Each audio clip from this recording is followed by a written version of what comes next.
আজ আমি আপনাদেরকে 3টি প্রশ্ন করব।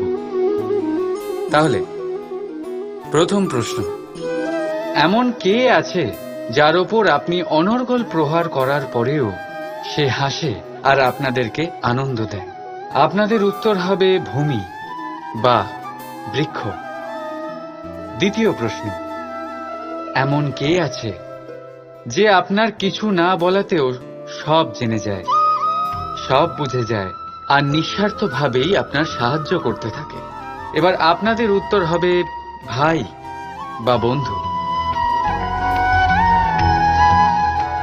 আর তৃতীয় প্রশ্ন, এমন কোন ভগবান আছেন যিনি নিজে বিষ পান করে আপনাকে জীবনের অমৃত প্রদান করেন?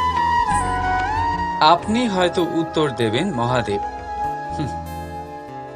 যদি আপনার উত্তর এইগুলি হয় তাহলে সেই উত্তর ভুল।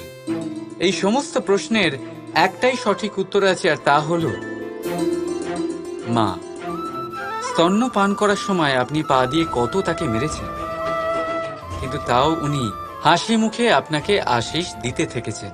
আপনি কিছু না বললেও উনি সব জেনে যান, আর এই জীবনের কঠিন পরিস্থিতির বিষ পান করে আপনাকে সুখের অমৃত দেন। এই জীবনে আপনি যাই করে নিন না কেন, মায়ের ঋণ কখনো পরিশোধ করতে পারবেন না।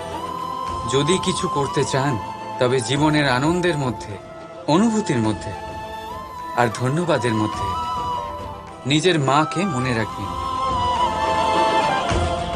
আর আমার সাথে ভালোবেসে বলবেন রাধা রাধা।